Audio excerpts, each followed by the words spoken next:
Well, everybody's heard about the bird. The bird's a winner, well, a bird. Grown men watch this shit? A podcast about indie wrestling. Bird is a winner, well, a bird. Well, a bird is a winner, well, a bird. The bird's a winner, well, a bird. Well, a bird is a winner, well, a bird. All right, ladies and gentlemen, welcome to... Grown men watch this shit? Do we? Yeah. Yes. Yeah, I think we do. The answer is yes. Yeah. Guys, we decided we're just going to throw the whole thing out the window, how we normally start and we do our bullshit Format news gone. coverage. Format gone. We don't want to lie to our listeners anymore. Just to level with you, we don't want to have to pretend that this is the start of the show when we've actually recorded this at the end of the show. We want to capture this live to tape to get that spontaneity and magic right into your ear holes with no editorial lying or anything. So we're just going to... thinks we're bullshitting them and that we're actually recording this after the show, so it doesn't really matter. But hey, whatever. We're being so real. All right. But anyway, let's jump on in. We've got an interview. We've got a guest. We've got a guest that I'm actually really excited about right off the bat. Because with this show, we're about the indie wrestling. We're about like the spotlighting the different things that are going on all around the world, and especially the things where everyone doesn't necessarily know about it. It's the cool shit that everyone doesn't know about. Everyone knows about the PWGs. Everyone knows about the trendy feds, the progress wrestling and stuff. But it's the stuff that's a little bit below that, that's a little bit harder to find. It's actually really on the cool. fray. Yeah, that gets me going.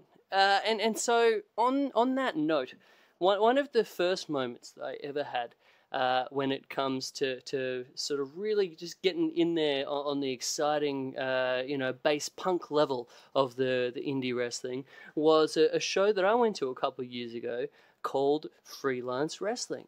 I was in Chicago. It was my first time there. There was a show on just the night that I landed, so I skipped straight to my Airbnb, dropped off that luggage, and went straight to a freelance wrestling show because, like the cool motherfuckers that they are, they start the show late. They don't expect you to be here at 6:30 p.m. They started this motherfucker at, I want to say, like 9:30, 10 o'clock. That's how I roll. So I was real stoked about this. And let me tell you, this was one of the most fun wrestling experiences I ever did have. It was amazing. We'll get into all that, but I just wanted to set the tone, and say how excited I am to have one of the men that is responsible for the magic that is freelance wrestling. Might I say the coolest fed in Chicago wrestling. Dude who is one half of the 4-Star Heroes, and a man that I actually got to meet in person at Pro Wrestling Tees on my most recent trip to Chicago, who turned out to just be the nicest motherfucker in the history of the world.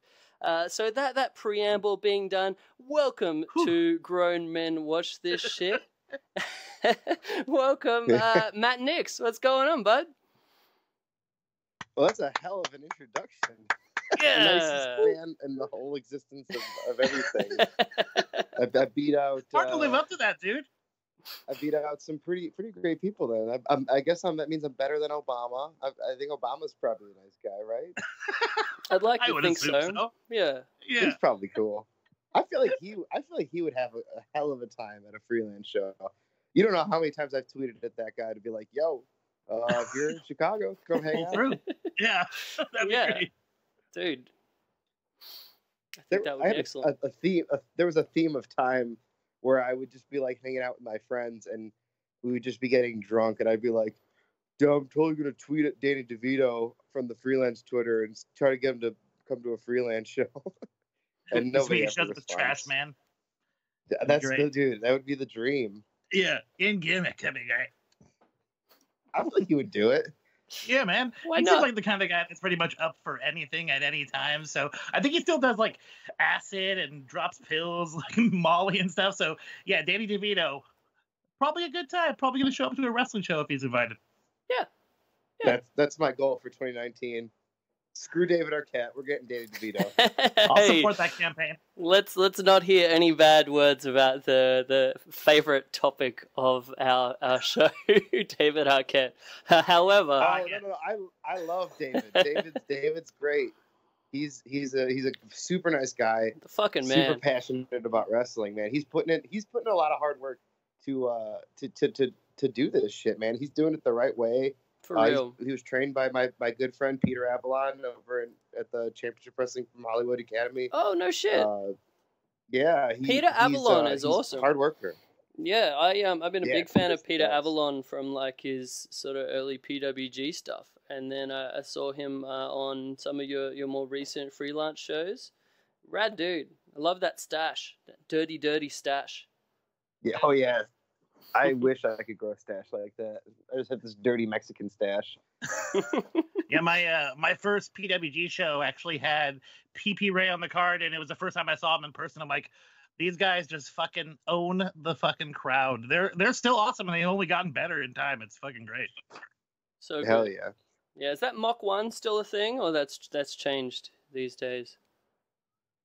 Mach 1? Yeah, I think I'm that not was, familiar, Chris. Go on. I believe that was the one of the earlier training, like really good training spots in the LA, California region that Peter Avalon was somewhat prominent in addition to Joey Ryan. But I don't know, maybe it's died. I don't know. I think so. I think the like Hollywood or United Wrestling Network training center is what they have now. And other than that, it's like Santino Bros. It was like those are like the two big schools out that way. Yeah, nice.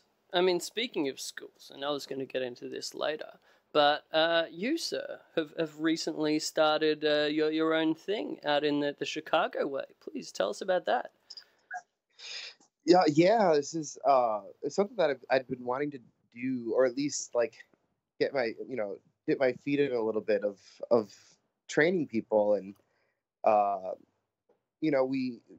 as you said before, I work at Pro Wrestling Tees, and my boss is he just keeps like buying up the whole block there, and we acquired another warehouse like at the end of the alley where we moved our operations for the Pro Wrestling Crate boxes that we do every month. And there's just so much extra space. And then just one day he was just like, "Hey, I'm buying a wrestling ring." Like, for what? And he's like, "I don't know. I just want one." I guess when you're rich, you can just want things and get them. You know? Yeah. He's a great guy, Ryan. Actually, he actually the reason I'm a designer and do T-shirts is just because of him. So, big ups to Ryan. Hell yeah, dude! Ryan's like the coolest boss ever. Like, he really is. And like, I know a lot of people don't like him because of the way he talks to like customers on Twitter. But I think that's like the funniest thing ever. He's just I love it. Just like tells people to shut up and like blocks them if they're like nothing assholes. wrong with that. It's amazing. Just be a real motherfucker on there. I respect that. Hell yeah! And he gets this ring, and I'm just like, hey, like, would it be cool if I like, did some practice, like did practices there? And he was just like, yeah, sure, I don't care. So we took a little bit of time to get it, like, get the kinks worked out, or just like the hammer out the details of everything. And I really wasn't like too comfortable with being like, hey, I'm the trainer, because like, I've only been wrestling for like 8 years coming up, or 9 years. And, I was just like, I'm still learning things. Like, I don't want to be like, hey, I know everything, because I don't. And not saying that like our trainers do, but, I was like, I want to put my faith in people that I know can produce good talent. And so we have Isaiah Velasquez, who's the current freelance champion. Dude is so good. Like, that's so one good. guy that does not get nearly the amount of credit that he deserves. And like, he's totally a reason why I recommend everyone to check out Freelance Wrestling, because it's like, there are dudes that are like that, to where you're just like, this guy is so great. How is he not doing things all over the place? But we get to appreciate him in like just an awesome venue, like you guys have got going on. So great, and that's awesome that he's actually training the next generation.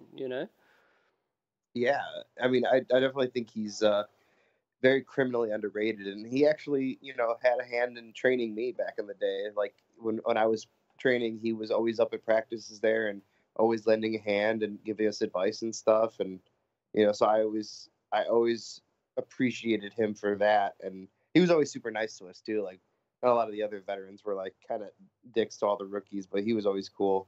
Nice. Not to sidetrack And things then- too much, because this is what we constantly do on the show. I think mainly me. I think I fucked the flow of the show up lots. Definitely, it's around a lot. But him and Bryce Benjamin, who's one half of the N-Words, the first ever freelance tag team champions. He's also one of the other trainers, and he's been training kids for years here in Chicago, and he's a hell of a trainer and a hell of a wrestler. So like it's awesome to have those guys, kind of like at the helm of this school.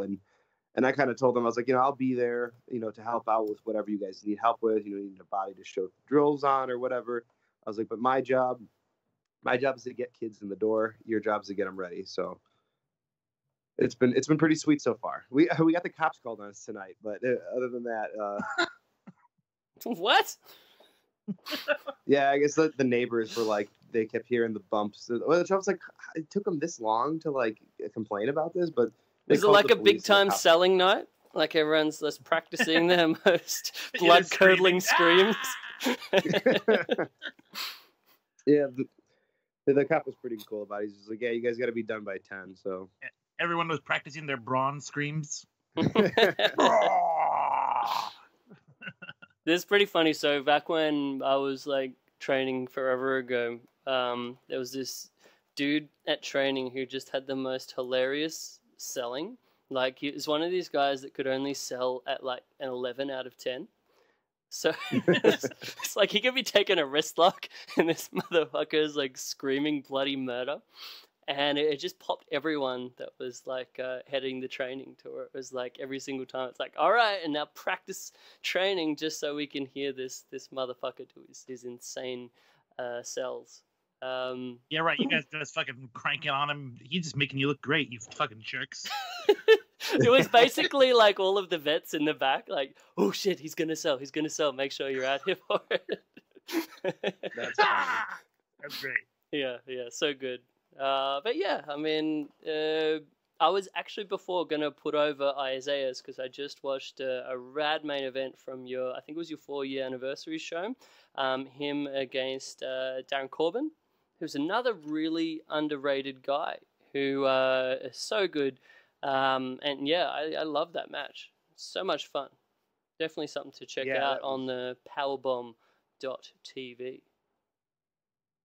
Hell yeah, that was Corbin's been so good. Like again, like also, you said I was one of the nicest people in all of existence. Corbin's a step ahead of me on that one. Wow. He's definitely one of the nicest people I've ever met, ever, and just a hell of a talent too. Like he can, everyone's always like, oh, Darren Corbin, he's that comedy guy.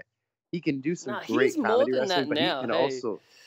he's grown. Yeah, he can fucking go. I joke with him and I go, oh, like I got workhorse Corbin now, and so that's kind of like like his shtick, where he's like, oh, you got workhorse Corbin. And he goes out there and does these crazy matches, and I'm like, hell yeah. Guy did a moonsault, like, and I think in that match he did like or something. He did like a Hurricane Rana and did a moonsault. I was like, what the hell? Like, he popped out some crazy shit. That was not the Darren Corbin that I saw when I saw Freelance Wrestling in like 2015. I can tell you that. But And I mean, such a you nice can still guy. tell You he was decided to good. pit him against Nick Gage at the next show. That's what a nice guy. How you treat him. So delightful. Yeah, that's gonna be a crazy. The show itself is pretty wild. The card, I love the card because it's just like literally the most like bizarre matchups of all time. That's the fun stuff. That's the stuff people need to see this day and age. There's a lot of wrestlers out there that are pretty similar. So when you get matches where it's like two complete opposites in the ring together, that's where the fun lies, man. Hell yeah, absolutely.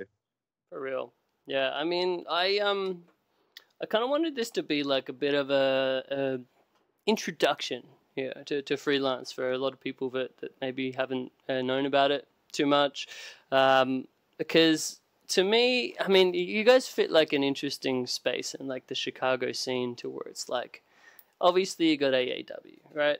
But then it's like, I've been to an AAW show before, and I've watched a lot of AAW in my time on the interwebs.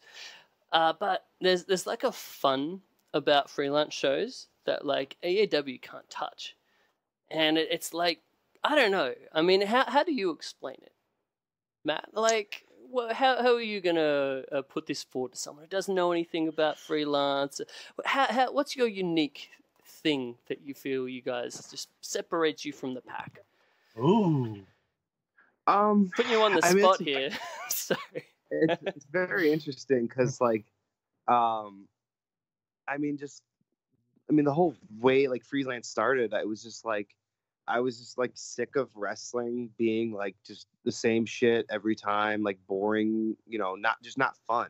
Yeah. And when we did the first show, I was kind of just like, I'm just gonna do this show with like me and a bunch of my buddies, and we're just gonna like fuck around and like, I'll probably lose my ass, but like, it'll be a good night just to hang out and have a fun show. And yeah, and like do the show fun was matches with guys that you'll have fun working, right? Yeah, and it just kind of excuse me. It just like the first show, was a decent draw, and then the next show, like, kind of drew a little bit better and a little bit better and a little bit better every time we did a show. And I think it had to do with like just like like you said, like we would start the shows pretty late.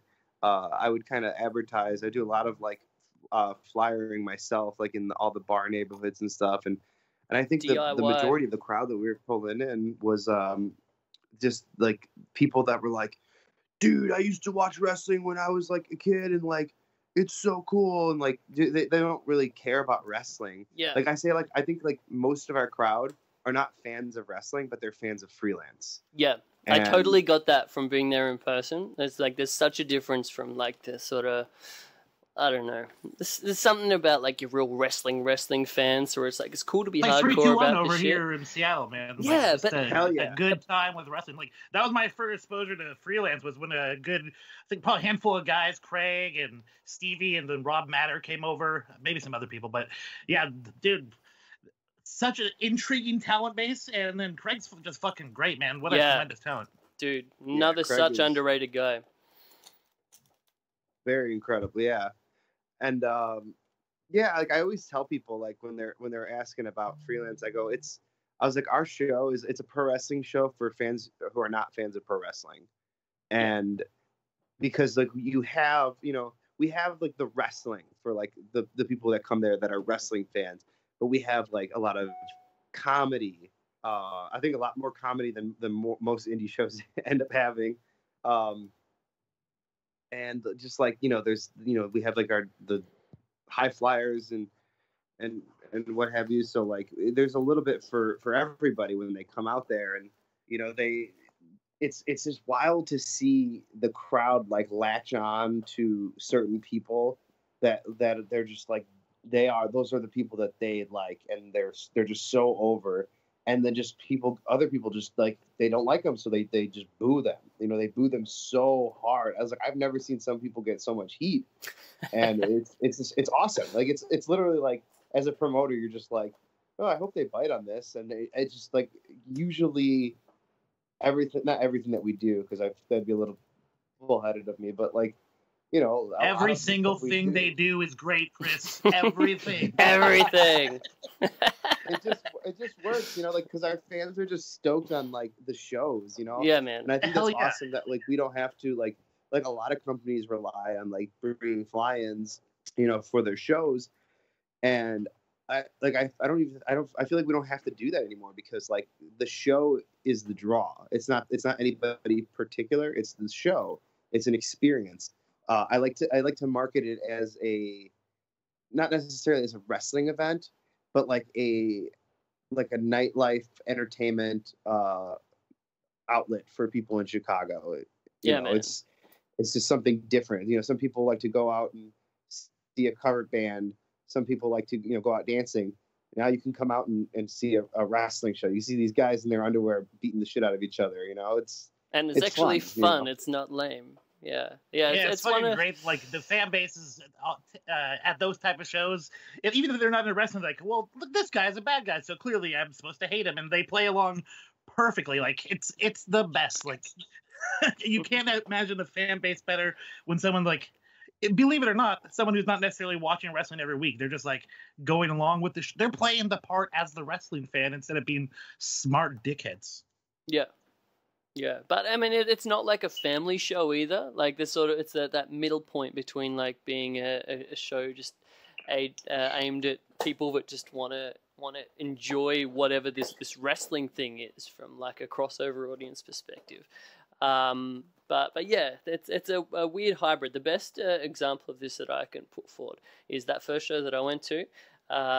Courtney made it to that show as well, and she had a great time. The first match that we saw actually was like your the Halloween gimmick battle royal. Hell yeah. So great. It was such a perfect introduction. And she didn't get any of like the references as like being like not a wrestling fan or anything, right? So she's just like, what is this dude with like a blonde wig on, and like what's this guy with the mask on that like fell over? And I'm trying to By your description, it sounds like Shockmaster showed up. Exactly. That was Shockmaster. I popped so fucking big, man.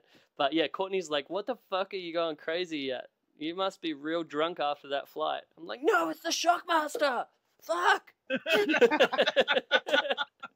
You know what? And it was great too, because like after that we posted like the pictures of it, and I got all these like angry Facebook messages from Fred Ottman's wife.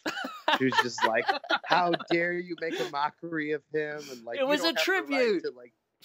I was like, I literally responded with, he won the match. We put him over big time. Yeah. I was like, also it's a fucking Stormtrooper's helmet. I was like, if anything, Disney should be coming at me, not you. That's fantastic.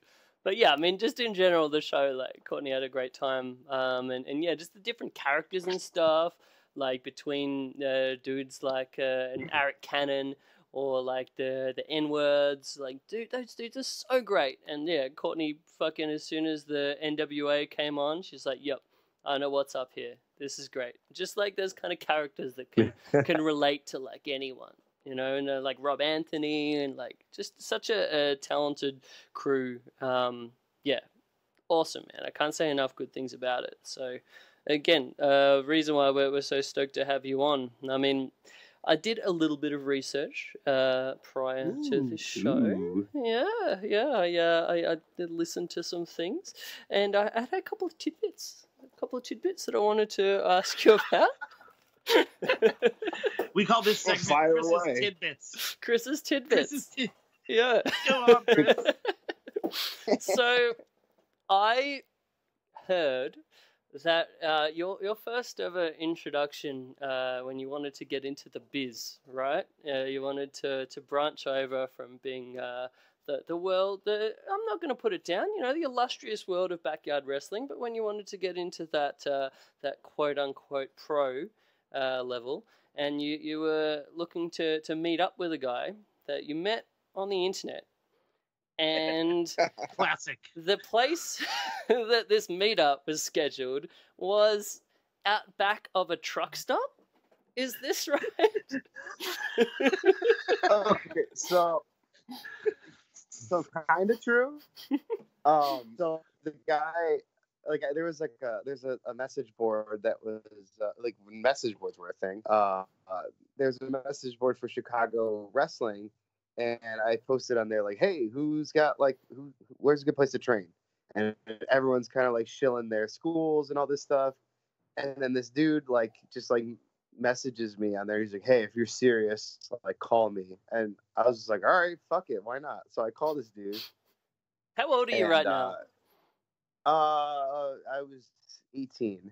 18. Okay. Fresh-faced young 18-year-old man calling a dude off of the interwebs. Continue. Yeah, and he's like, hey, like this is where the training's at, like da da da. If you want to come out on Thursday, and so I'm like, cool. So me and the boys jump in the car, and we GPS there, and it pulls up. It's so like the area it was like an industrial park, but there was like it was like all these like semi trucks just like parked around everywhere, like where they load in and load out stuff. So we go all the way to the back of it is where like it took us, and there's just like this dude standing by his car. Like I'm like, oh, we're for sure gonna get like abducted here.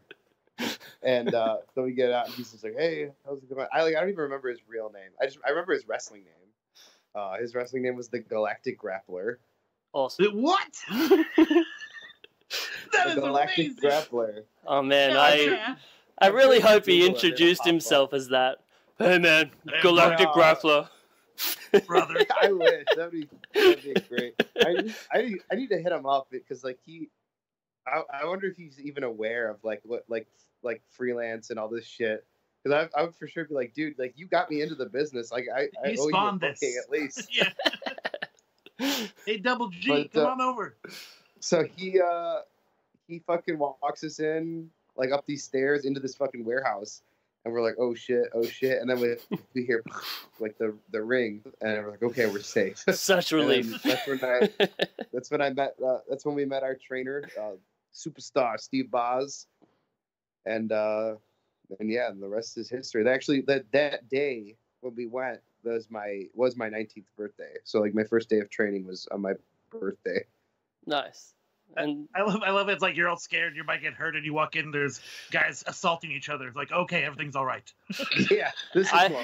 I like that the sound of a bump is a relief. Like that's Yeah, exactly. that's a good thing noise. Oh, goodness. I was worried until I heard people falling down. Yeah. Glad they weren't doing that that selling training that we were talking about earlier. Like giving the wrong Yeah. Oh, idea. yeah. Man, we walk in, that guy's so loud. That's fantastic. So great, so great. What was the other Um, tidbit, Chris? All right, next tidbit. So let's step forward a little bit to you've established yourself a little bit in this pro wrestling world. You've broken out of the bubble of your first promotion. You're doing other things, and you are working shows for Billy Corgan's Resistance Pro. Billy Corgan of the Smashing Pumpkins, which I love the Smashing Yeah. Pumpkins. I remember actually getting really interested for a brief spell in Resistance Pro because they had some rad like highlight videos and stuff. They had really cool production, and just the idea of like, oh, Billy Corgan's doing stuff in pro wrestling after the stuff that he did with ECW and Carino and that.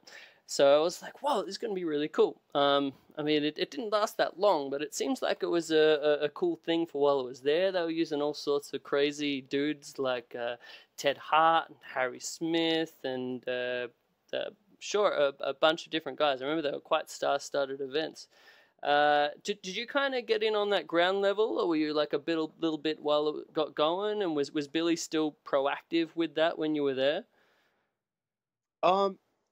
Yeah, so like I didn't go to the first show. I was supposed to go because like the guy who does the ring rentals like everywhere in the Midwest, he was doing it there, and we were gonna go just to help set up, and just kind of like meet people and try to get booked, But Smart. I didn't start there until like their third or fourth show. Mm-hmm. And just like really like ground level stuff was like getting on the pre-shows and what have you. And then that's actually how me and Castro started tagging, because I think it was like the second or third show we wrestled each other. And I remember what's his face?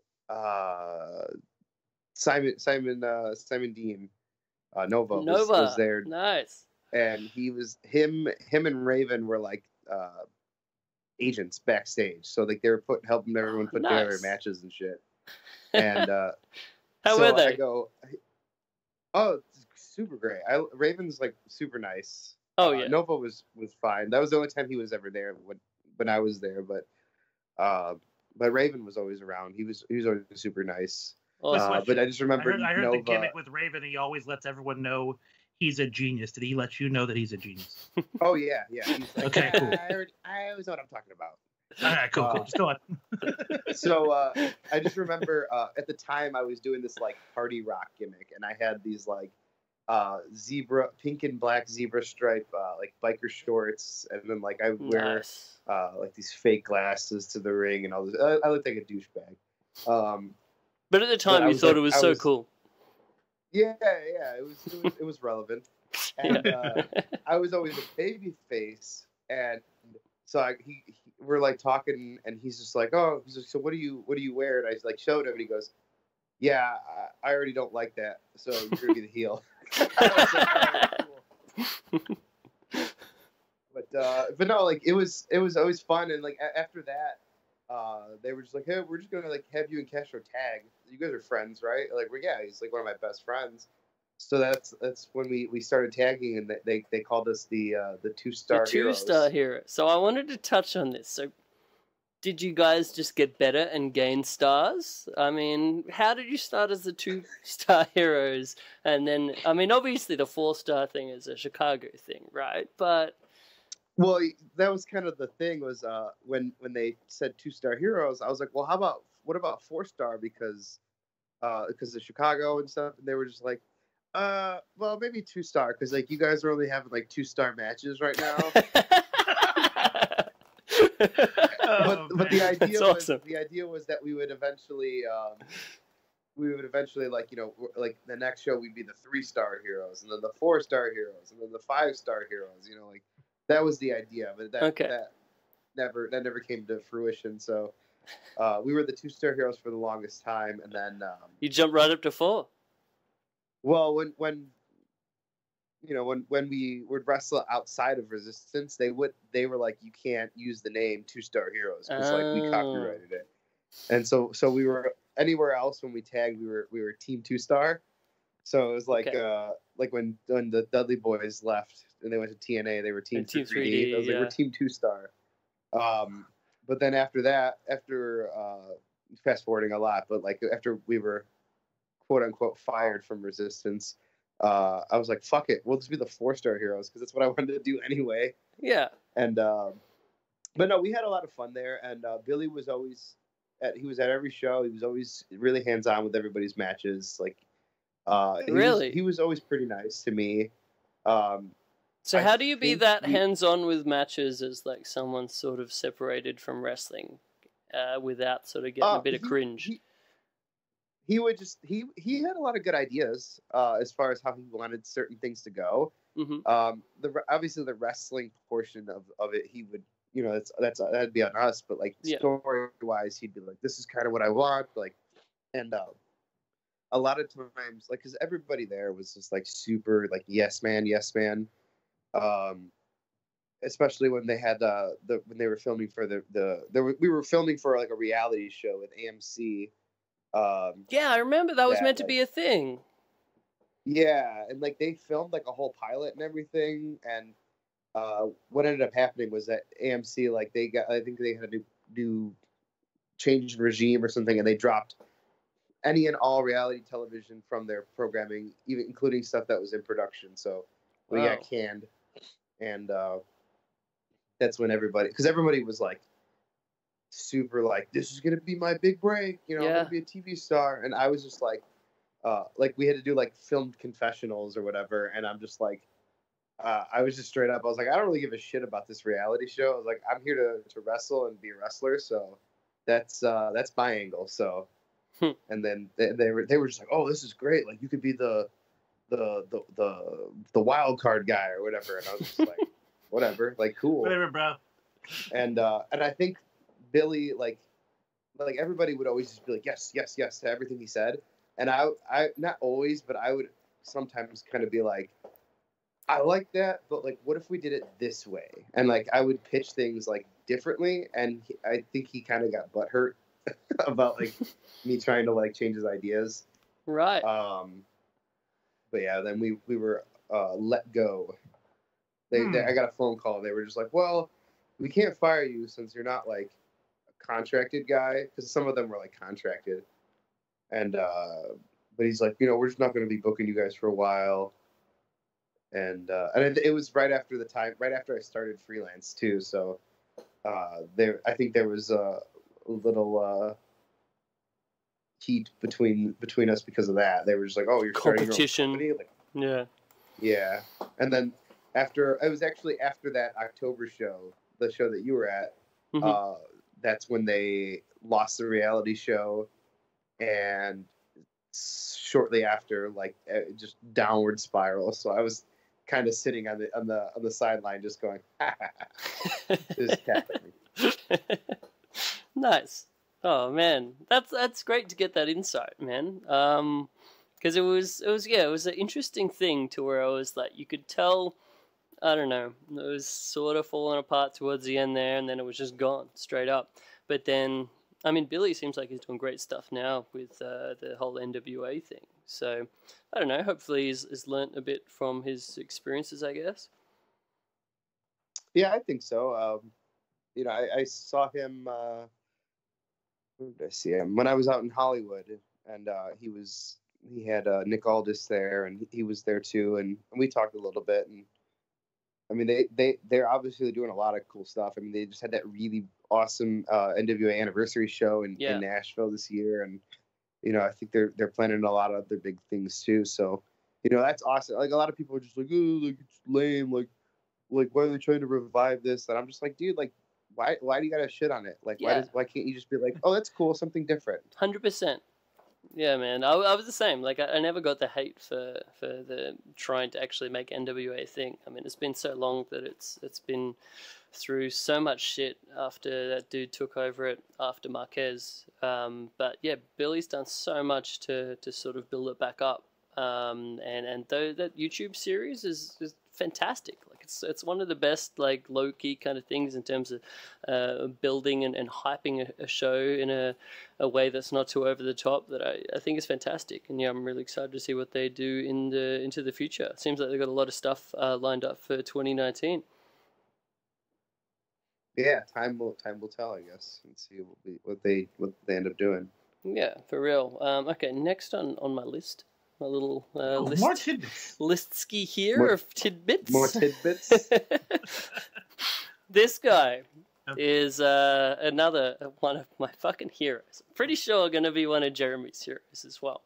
But so you had a thing where you had, as a guest judge of a in-ring bit that you did, Dennis fucking Stamp.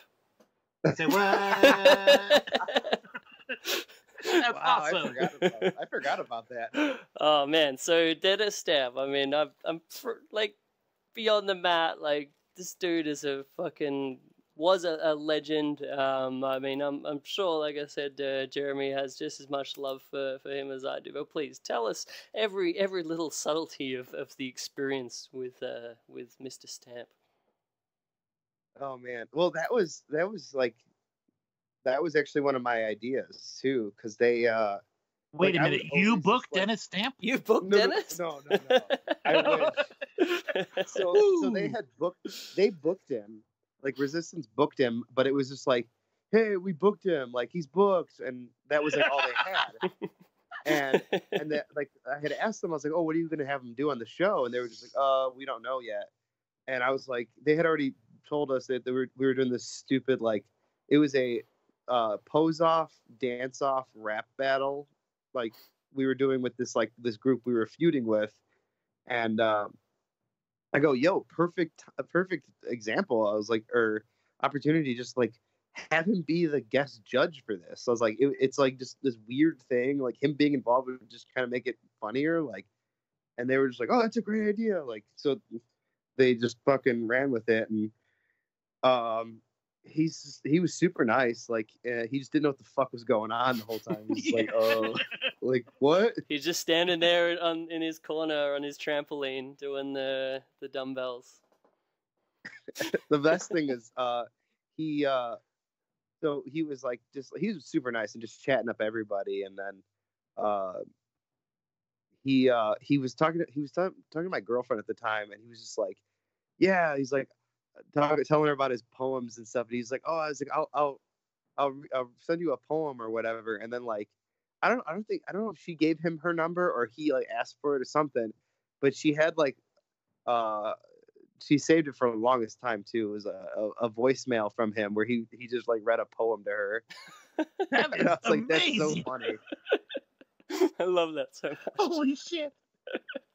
But yeah, that was always something I was doing there. Was because like they didn't really like see us as like a main team, and that kind of like, not that I was like, oh, you guys should like do stuff with us, but like we were kind of just like these guys that were there, and like but the crowd started to like really dig us, and they wouldn't like really kind of feature us at all, but like people would come for us, and then I would always like just try to like pitch for us to do things that would kind of just help us, and like they had brought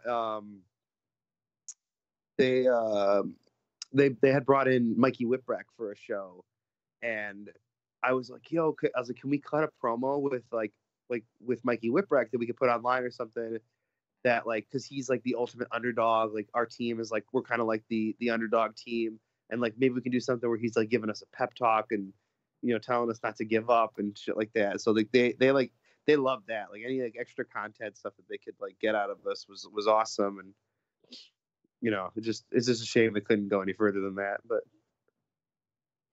Well, that's so fucking awesome to cut a promo with Mikey, man. It's, like you said, classic underdog. Yeah. Yeah. So wait, what? I'm kind of interested in working at the t-shirt shop, man. I know it's your day job and shit, but how crazy is that place? Like working at Pro Wrestling Tees, and how'd you first get started there? Do you just meet Ryan through wrestling connections? Well, actually, like when I was looking for a job at the time, like one of my buddies, Vinny, who he actually still works there. I had posted on Facebook like, hey, like, who knows who's hiring? And he like hits me up and he goes, hey, we're gonna be hiring at 1 Hour Tees. So he's like, do you want me to like get you an interview? And I was like, yeah, sure. And then he like calls me back like an hour later. He's like, all right, I got you an interview tomorrow. And I'm like, cool. So I just I showed up there like I don't know what the fuck I was thinking, but like I just showed up in like sweatpants and a t-shirt, and Ryan's just like, all right, shows me around the shop. And this is when we were at our old location. It was a smaller building, so not much to show around. But he's just like, all right, well, so when do you want to start? And I was just like, I can start right now. And then they just put me to work, and it was actually I think shortly after Pro Wrestling Tees had launched, like in the beginning. So, all right, because it was right after like Black Friday, and because like when they launched Pro Wrestling Tees, they dropped all of like CM Punk's merchandise too. So that was like they needed help like catching up on like shipping and stuff like that. But so I've pretty much been an employee of Pro Wrestling Tees since the beginning. That's fucking awesome. And it's been wild to see it grow and just we moved into like the current location, which was just right down the street from where we were, and see how that operation has grown. And then the opening of the brick and mortar store that we have there now, and that whole opening weekend with the Bullet Club being there, and just like every other wrestler who's come through since, like to do signings or just like coming through for whatever. It's pretty awesome just to kind of like be there and be in the middle of it all. Yeah, I bet. Such a game changer in terms of like just moving into that like actually a brick and mortar type of thing. I mean, it's almost like a destination. Yeah. I think anyone that goes to Chicago now that's like a wrestling fan, oh, you gotta go to Pro Wrestling Tees, and like just being in there and seeing it, like it's such a cool setup. It's like just almost all the different things. You got your Macho Man bandanas, and like it's just it's so great. I highly recommend it to anyone if you're in Chicago. It's a great time. But, yeah, it's awesome. And it'll usually be Castro working the register there, but like I'm not too far off. So if you want to say hi to either of us, just pop in and, you know, flag us down. Yeah. How did you guys survive on the All-In weekend? That would have been a big one, I'm assuming. Oh man, that was something. Me and Castro actually slept at the store because we were just so busy, and like we'd have to be like you know, there early the next day. So like I just had some air mattresses. I was like, fuck it, let's just like crash here. It was great. A lot of fun. It was a lot of work and kind of stressful, but like I wouldn't change that for anything. Like just the experience of it all was really cool. So great. All right, I got another Chris tidbit right here. Oh shit! We're Hell back. yeah. I like these tidbits. They're bringing up a lot of pleasant memories. So this one's a bit of a throwback to that show that I got to, which was, I've told so many people this, probably my favorite wrestling venue ever to witness wrestling in was the fantastic The Abbey Pub, which I guess you guys feel like born there. Freelance Wrestling, a dearly departed venue with a fucking the show. The show that I went to, I believe, was that was the last ever show at the Abbey Pub because that motherfucker burnt down. Yeah, that was something that threw us for a loop there for a little bit, but yeah. That's Abby's where we started. I discovered it, I guess, like on a whim when I was I went out with my girlfriend at the time. We went there to see a Beatles cover band. It was actually a Beatles cover band and a Led Zeppelin cover band. Nice. And sounds like a so fun evening. we're sitting there. Oh, it was great. So many costume changes. It was great. But I'm me being me, and I do this everywhere I go. I'm sitting there and I'm just like looking around, and I go, man, this would be a great venue for a wrestling show. Guilty confession, I do the exact same fucking thing. Oh man, and it was like the next year is when I started freelance. So, but then I was like, yeah, this would be the perfect spot. And then,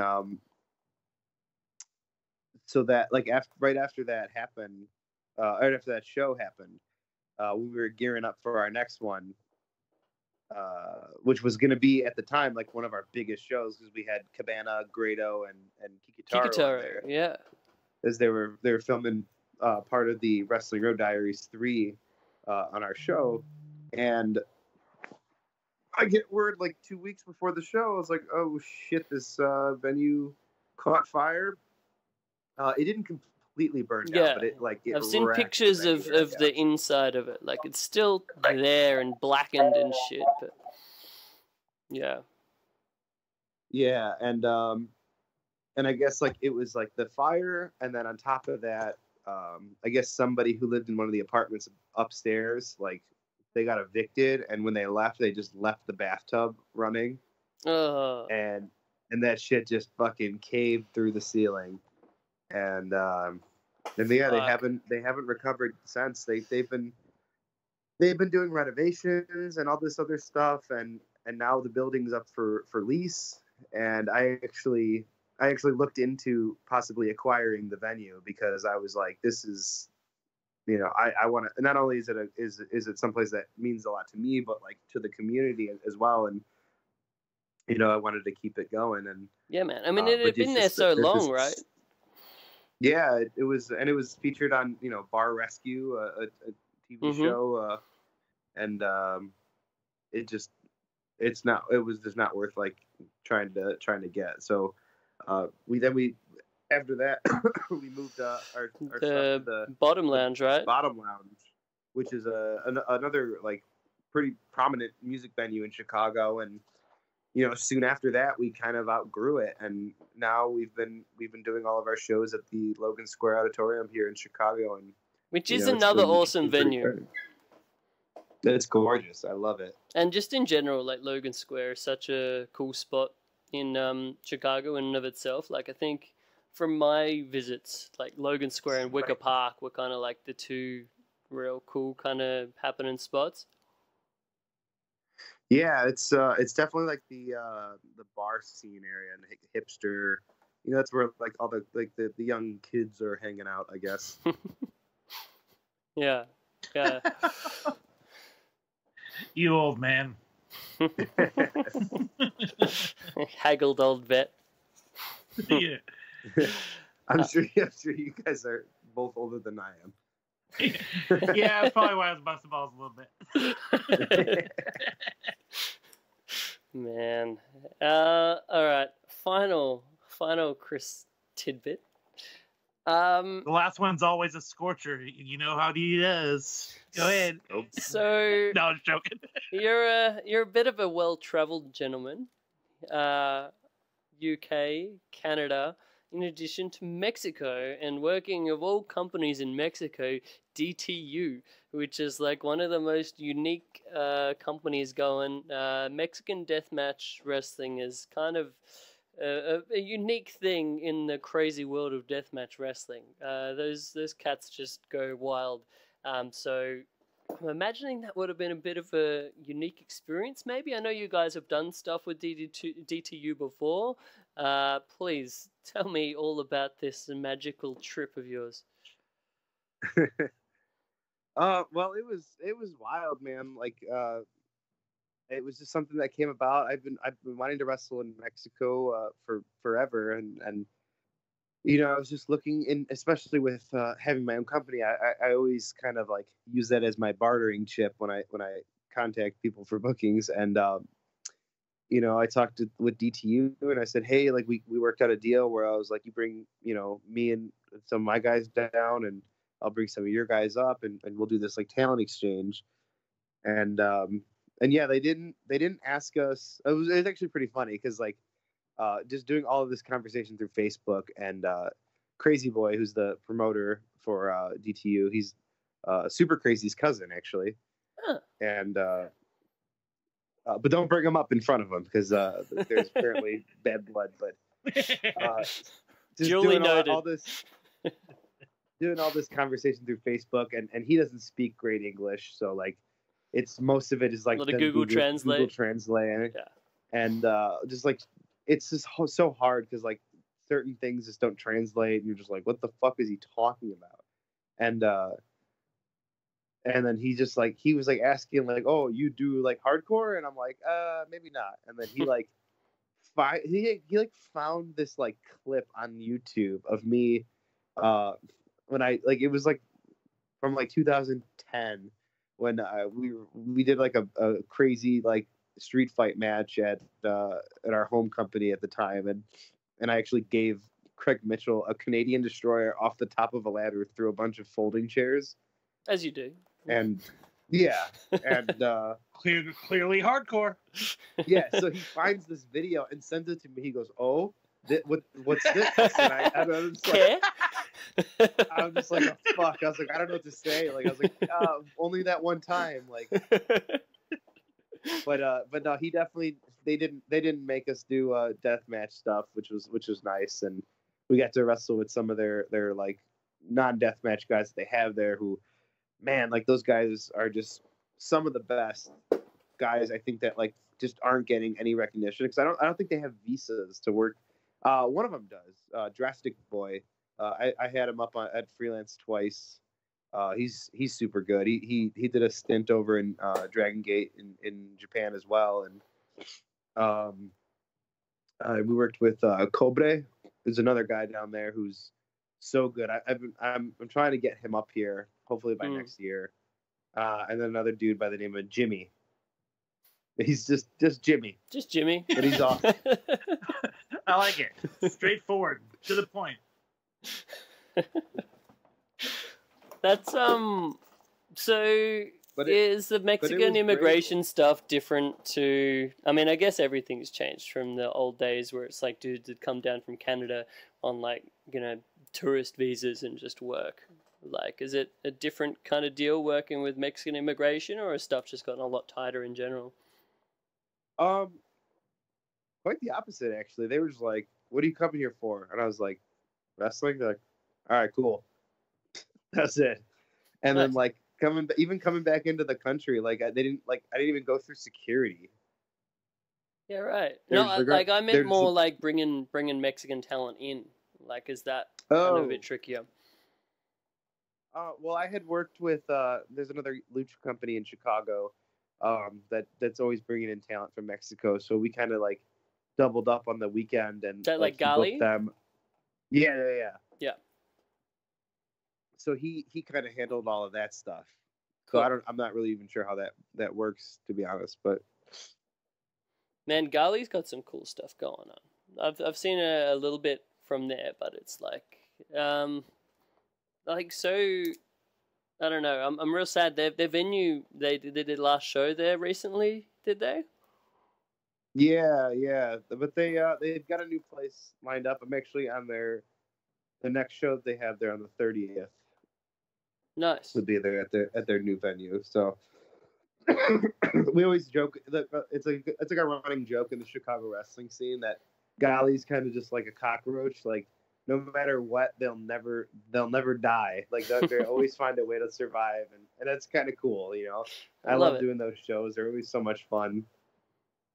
Yeah, it got to be so different. I mean, there's a lot of companies out there that do like, you know, sort of import lucha libre, and it's like, you know, they're not actually using any authentic like luchadors at all. It's like all just like, you know, local workers under masks and stuff like that. So it's really cool to see like an actual sort of authentic presentation of like indie lucha, like in a place in Chicago where like that sort of Mexican culture is so big.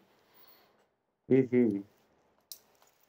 Yeah, it's awesome. And I lied. I have one last Chris tidbit. Oh, for Christ's sake! Now we come up as liars. Yep. I've just taken away all that credibility. This is a small one, but We actually recorded this tidbit first. Yeah. So everyone knows. lies. One of the first things that caught my eye about Freelance was the rad Freelance theme music and sweet like video editing and like your cool slow-mo video highlights and shit like that. Who was responsible for that? And just like, I love that music. Please tell us all about how you guys got into that. Just like that whole identity, really. So the editing and stuff like that, all the camera work was done by was with my partner actually, who when I had started Freelance, he had done video work with Resistance, and I was just like, hey, I'm doing this wrestling company, and you know, I would love to have you involved with like your equipment. It's great. And he's like, yeah, I'll do it. He's like, I'll do it for free if you let me help book. Right. And I was like, all right, cool. So he was helping me with that for a while, and he was really good with that too, because he just had this like other perspective of it, and a lot of it was just like not like he wouldn't think of things as like wrestling wise a lot of times. You could tell. He'd be like, you know, it'd be fucking cool if this happened, and I was just like, yeah, that would be cool. Let's do that. And yeah, his camera work is awesome. Like we would always shoot the show with like 3 different cameras. Like he had floor camera, hard cam, and then we had like a slow-mo cam. And the song actually, the name of the song is Feelmonger by this band called Vamos, who is actually friends with my buddy Jack. So he was just like, hey, like I got them to like let us use one of their songs. And to the point now where people just know it as the Freelance song. Yeah, I pretty much just like, know that as the Freelance song. Yeah, and everyone's just kind of like, you know, they appreciate the love. You know, they love us. They actually played a show. They because we used to do live music at the shows too. Yeah. And so they played a show.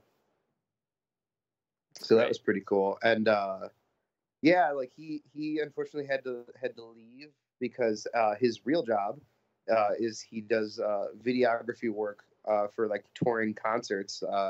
He would tour with like Fall Out Boy and like Panic at the Disco, and I think right now he's on tour with Bob Seger. So awesome. Yeah, it's pretty cool. And he just had a baby. He had gotten married. He just moved right now. He moved up to Philly now, so he's doing that thing. And we've been making strides because I miss that aesthetic of like the sweet little highlight reels and stuff. And we made some steps to do that again. And we have, we started working with Swerve Video. That they're based out of Indiana, but they do some incredible stuff. They've done like a lot of highlight videos for like Supgraps and a couple other companies here, and I've been very excited to start working with them, and I'm hoping that the trailer or reel from this past show, we'll get it up on Twitter and Facebook either tomorrow or before the weekend. Oh, wow, awesome! I look forward to this. That's great. I didn't know that this was going to be such a relevant topic right now. That's great. Yeah, I look forward to it. So It was almost as if it was planned. yeah, Beautiful timing, guys. yeah, Beautiful. like we pre-worked this out. Yeah, no, man. Overall, it's just there's a unique identity about it, and it's like there's so much wrestling going on all over the world. It's just a fucking ridiculous amount to try to catch up with, and just keep track of. Between like New Japan and ROH and WXW and Progress and Rev Pro and rah. But it's like to actually get onto something that's in some way unique and fresh and different from the rest, and like using different talent to the rest, because I'm sure like everyone's used to seeing the same guys on almost every show, and you guys provide a really awesome spotlight for like those kind of Midwest dudes that are really fucking talented in their own right, as we've been saying. So I'm a big fan of it, and I think more people need to be as well. I'll definitely be looking forward to making it to another show next time I'm in Chicago. See how we go. Absolutely, yeah. You're more than welcome. Nice. How about you, Jeremy? You got any tidbits left? I think you picked this man's brain, recited his entire life history. I can't come up with anything at this point. Nice, man. Well, I mean, on that note, have you got anything else you wanted to go into, Mr. Knicks? Or any plugs or anything to go into there? I mean, I guess like the obvious plugs would be just like, well, we've been talking about Freelance the whole time, but I mean, you can follow Freelance on Twitter at Freelance Res, WRES. freelancewrestling.com for pretty much everything. We have a pro wrestling tees store. Go figure. Shocking. We got some pretty cool shirts on there. I have a store as well. I have some pretty lame shirts on there. Twitter, I'm the Matt Nicks, MATTKNICKS, and the only other plug I really have is buddies of mine. They have their own podcast that they do weekly. It's called the 616 Entertainment Podcast, and it's really just like whoa! We don't plug other podcasts on here. I was like, brother. No, I'm bullshitting you. Please go on. That's our direct competition. It's either us or them for most people's listening. Well, they barely talk about wrestling. They are wrestling fans as well, but it's more of just like a bullshit podcast where they just talk about random shit. It's great, but they have a YouTube channel as well, youtube.com/616entertainment, where they put out the most bizarre videos. They're really entertaining. I recommend Hot Hammer Smash. I'm not even going to go into detail of what that is. I'll let you think about that. It's intriguing. But he just put out these videos, like a 5-part documentary series on the history of the Mortal Kombat video games. and they're just like incredibly like well put together, well written. Very heartwarming ending to the videos as well. And they're just doing, in wrestling terms, it's doing really good business for them, especially with the announcement of this Mortal Kombat 11 game that's coming out. Their YouTube channel is just blowing up right now. So if that's anything that people are interested in, check that out. They also did a documentary series on the history of the SmackDown video games as well, which is also really well. So definitely check those guys out. It's pretty awesome. I'm intrigued. And no worries. Last show we had Mr. Bruiser on, and he set the precedent of actually just plugging things he likes in general. So putting over tacos, putting over things he loves. So yeah, all good. Plug anything. There's no worries. Sweet Japanese cult cinema. Well, last plug. Throw it in. On. Let's do it. I have one last plug. If you're ever in the Chicagoland area, visit El Faro in Summit, Illinois. The world's greatest burritos, football-sized burritos. It's fucking awesome. Ooh. So El Faro is the name of the place. Damn. They know me very well there. Fuck yeah, dude. That's great. I'm getting on that. That's awesome. I also heard in Chicago you guys have now a Big Lebowski themed bar. Is this a thing? Have you heard of this? What the fuck? Yeah. It might be one of those pop-up bars. We get a lot of those pop-up bars here. Like we had a Stranger Things bar. We had a bar that was based on The Office. That's ridiculous. Yeah. So they do that around very often of these like pop-up like themed bars. So that might be one that's a themed one that might be limited, but I'll definitely have to check that out if that's real. Yeah, apparently this place previously hosted a Fleetwood Mac pop-up bar, which I'd also be way down for. Wow. All right, I'm down with this. I got 2 reasons to go to Chicago now. Hell yeah. Rad. Well, in closing, tell us about your jackets. You buy jackets? Yeah, so you always have really sweet, flashy ring jackets. I'm like, there's got to be some sort of backstory behind them. Where do they come from? Is there some sort of weird Asian market Are you a in closet Chicago? seamstress? Yeah, what's the story here? Well, do you want the actual story or the kayfabe story? Kayfabe it. I'll give you both. Yes. So kayfabe story is the jacket bestowed upon me, handed down from the heavens, from the lifeless, drifting ghost of a celestial being known mostly by people on Earth as the man they call Prince. And when I wear this jacket, it empowers me and gives me the strength and the motivation to overpower my opponents and come out victorious. The grin on my face is so big right now. I love it. Now the real story. Oh. The real story. I just found it at a thrift store. Perfect. Oh, that's Amazing. great. And I can again give props to the rad thrift stores in Chicago. I've got some sweet stuff myself. I think I got some awesome like tiger print oriental style basketball shorts when I was there last time. Yeah, some great That stuff. sounds That's a hell of a thing. Yeah.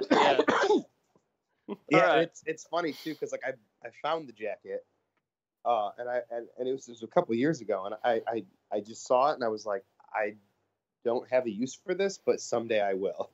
And I love lo that. and behold, now.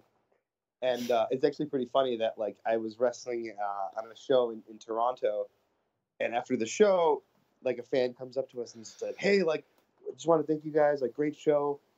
You know, thank you for everything." And then he looks at me and he goes, "Also, I have that same jacket."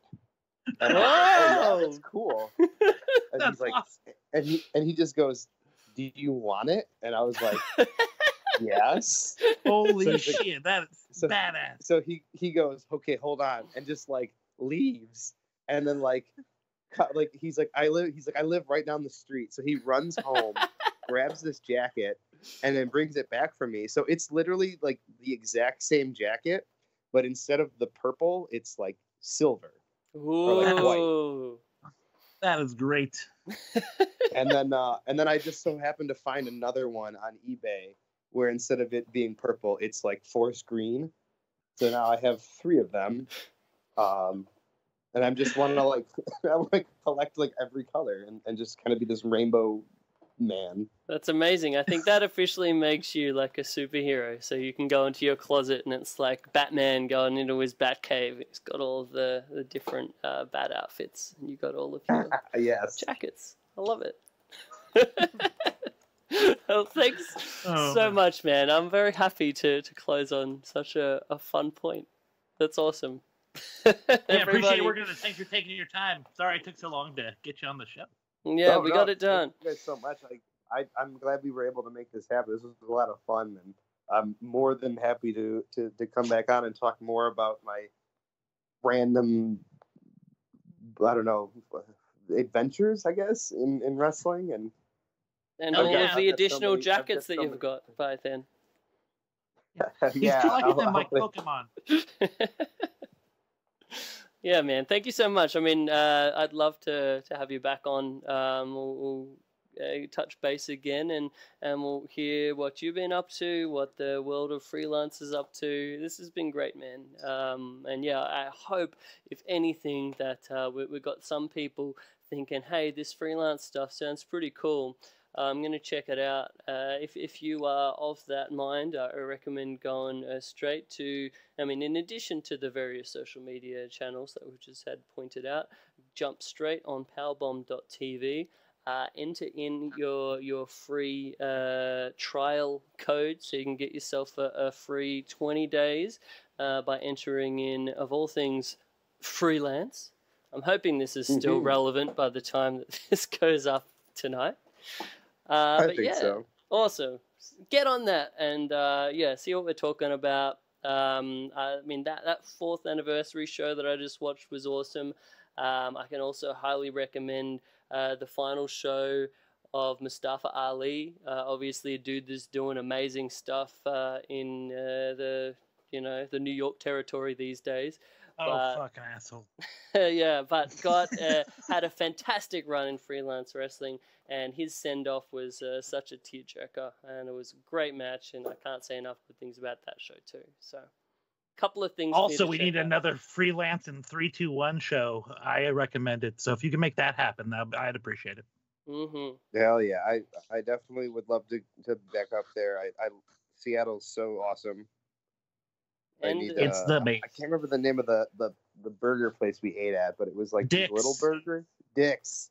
Yes. Yeah. Straight up. Yes. Oh, the best, man. Well, welcome love back. it. We'll go get Dick's when you guys come back in town. Hell Yeah. For real, and keep up this magical partnership with GCW as well. We love our GCW on this show, so whenever we have 2 amazing companies that we love, anytime they're working together, it's great things. Hell yeah. All right, well, thanks a bunch, brother. We'll catch up with Thank you you, down the guys. road. Peace. Thanks, man. Take care, guys. Hey, buddy. Hello. Okay, we are back. We are back following our interview, and this is, again, live to tape. This isn't before the interview. This is immediately after. Craziness. Oh, it's actually synchronicity is what it is. That's what it is. Feels so natural. Well, yeah, that was awesome. That great talk with Mr. Knicks and a fun type of conversation, randomly and weird and awesome. So I appreciate him coming on the show and working with us. We were gonna have him on last week, but as everyone know, I lost my little buddy. But hey, I want to say on air, thank you, Mr. Brian, for the wonderful drawing you did of essentially the thing I technically do all the time, a mashup of wrestlers and some other being and doing a pun all in the same. And I really appreciate it. It's fucking awesome, dude. Thank you so much. Oh, thanks, man. Again, I'm smiling so much off the camera right now. It makes me real happy, dude. Yeah, I wanted to, I don't know, do a little something as a tribute, and I thought it'd be. I had to have a bit of a chat with Courtney. I have to give her a bit of credit here on Yes, what thank would you, be Courtney. the most appropriate here in terms of capturing Mr. Bentley, but also making it something that was appropriate for you as Mr. Just the king of all memes. So I don't know. I'm not good with that wordplay kind of stuff, but I feel like Courtney did a great job in coming up with the Stone Cold Steve Boston. So, I will concur. very fun to do. Yeah, he seemed like an awesome little dude. Oh, the best. The fucking best. And let's not get too mopey, but I definitely want to talk about it for a second. Like, dude, it just so randomly and quick. Like, he had a little bit of cough for a while, but then within the weekend, he went from like seemed pretty normal, but then to gone. And he was old. He was 13, and reading up on some of the stuff the doctor had in the report, it did seem just like natural geriatric progression. So, Yeah. Unfortunately, but hey. God bless you. I don't know why I say that. Hell yeah. I'm not even very religious. I say God bless. Why Good not? Lord, Bentley, I love you. I fucking miss you. You were the best. The only dog I know, I don't know, that could too sweet on command. So, hey, he's pretty dope.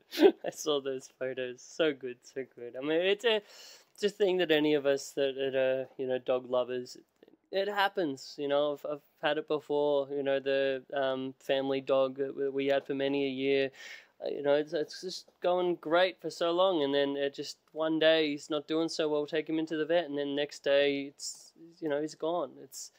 It's crazy how fast these things can happen. But I mean, the good thing is knowing that it's not like a long drawn out painful thing for the 100%. dog. So. That's something, but yeah, we'll all miss him. But I love the outpouring of love that we got on the Twitter for him, and just seeing all sorts of people saying really nice stuff. Like there's so much negative shit on Twitter, and so rightfully so. A lot of people complain about that bullshit on Twitter, but when you actually see it work in a nice, positive community love kind of way, it just warms my heart cockles, Dude, to go more on that, I put out or just not necessarily a request, but hey, if anybody's willing to help out, because the vet bills reached up to $1,400 after all was said and done. So crazy. See if anybody could help out, and good Lord, again, the majority of that was covered by people donating. Lots of people reached out, sent money. Awesome people that I didn't expect just reaching out and giving condolences. Like fucking Kevin Owens fucking reached out and said sorry about my dog, and fucking Michael from that Headlock comic book, he helped out, and Brad Kevin Artwork. Kleinrock so many good people reached out to either legitimately help out, like with money or little bit they could, and it was amazing. And if it doesn't bring my dog back, but it definitely helps out, because it was almost crippling. Like, I'm trying to get my car back and shit. But I'll miss Bentley, and I love everyone who was able to help out. The outpour of affection for my dog, and everyone who met him put out how much they cared, and how, like, one story. We'll do this real quick. My dog had separation anxiety. He didn't like when people left the house. If they hang out for a while, he's chilling, they're cool. When they go to leave, he gets upset and will follow them to the door. And when they go to walk out the door, he would bite them like right on the back of their leg, because he didn't want them to leave. He's trying to hold on to them. He did that to my buddy Rico. And Rico's like, dude, your dog bit me. And I go, Bentley, how dare you? Go over there and apologize. And my dog Bentley, literally with his butt toward the ground, walked over there and sat down and like looked at the guy and like shook his hand. Like he reached his paw to shake the guy's hand. He legitimately apologized. So yeah, he was a very special little guy. Aww. That's awesome. All right, no Moby stuff. Should we close the show before everybody starts crying? I mean me. Aww. Oh yeah. Hey, let's finish it on a warm note. I did want to commemorate that. This doesn't feel real in a way, but this is like our 15th episode. We have been in people's like ear holes for like 21 hours plus. If people have been maniacal enough to listen to all of the episodes, that's almost a full day of listening to our bullshit. And also dealing with our sporadic recording schedule based off of my chaotic life. I think it almost is a bit of a reprieve for people sometimes, because sometimes our episodes can get a little bit long in the tooth. I'm not going to lie about it, you know? Hey, fact. Yeah. You might need to break it out in one episode over 3 listening periods, right, Courtney? Courtney is a big fan of the duration of our podcasts, as she tells us in the comments of our plugs every week. It's great. But yeah, I wanted to say thank you to everyone out there that listen to any of our shows, really. Even if I'm not expecting everyone to listen to all of those fucking things, but even if you just listen to a handful of them or whatever, we appreciate it. It's quite the compliment to think that you guys voluntarily will listen to our nonsense. You couldn't spend time with us more, with us literally in your head. Yeah, we're right here. It's just nice. It's just nice. I like it. Onto plugs. Yes. On the trend of our friend of the show, Adam Bruiser, I wanted to give love to something. Latest sponsor of the show. A show from 1976, Bigfoot and Wild Boy. Say what? I discovered this today. It is the best fucking thing. It is like a TV show fresh out of 1976. Sort of like, what was that? Steve Austin, like $6 Million Man type of thing. But about Bigfoot and this child that Bigfoot has raised from when he was lost in the wilderness to be Wild Boy. And so it's basically like a father and son crime-fighting duo of Bigfoot and Wild Boy. And that should be a wrestling gimmick. Right? This should be, what's that dude, Luke Perry's son? Yeah, Jungle Boy. Jungle Boy needs a fucking monkey dad. Yeah, into the ring. We need to bring old Squatch to be the second for Jungle Boy. Yeah, it'd be great. But yeah, this show is the fucking best thing. Even if you just watch the intro credits type of deal, I got so much fucking enjoyment out of it, man. Like just the schlocky 1976 intro music, the fades, the editing. The episode that I watched a couple of minutes of actually has aliens in it as well. This show has everything. So I wanted to give props to our latest sponsor of the show, Bigfoot and Wild Boy. Great. You got anything, friend? Well, in the tradition of plugging things that just get us jazzed, recently they have put on Netflix. I don't know if they get down there in Australia, but why don't I do the stupid voice? It's called Bumping Mics with Dave Attell and Jeff Ross. I haven't watched it yet, but I assume it's going to be awesome, so I'm pre-plugging it. I love it. I like the how much credit you're giving it before you've even seen it. I know it's going to be good. I'm not even worried about it. It's them two together doing comedy. It's going to be great. But then outside of that, I'm now working for Ring of Honor doing some designs, which is fucking super awesome. Hello. Yep. So the PCO ones dropped. All 3 of the ones I did for PCO, which didn't necessarily get accepted by MLW, are all up for ROH. So hopefully they sell.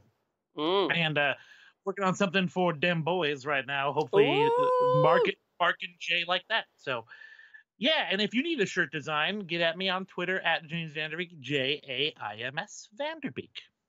Please do. He does great work. And man, I'm very much looking forward to that Dem Boys shirt, because you know how much of a fan of Dem Briscoe brothers I am. Those guys had a fucking awesome match on that final battle show just past. Fucking 10-time tag champions, man. Oh, so great. Them as heels. I think I love them even more as their wild babyface Southern boys thing. Like, they're like a modern day sheep herders.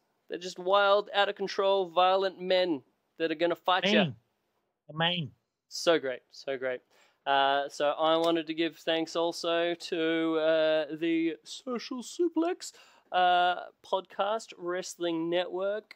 On that network, in addition to our fine show, Grown Men Watch This Shit, you can also find One Nation Radio, the Ricky and Clive Wrestling Show, the Outsiders Edge Wrestling Show, Keeping It Strong Star with Jeremy and Josh Smith, and recent other additions that I haven't added to my notes yet that you can also check out.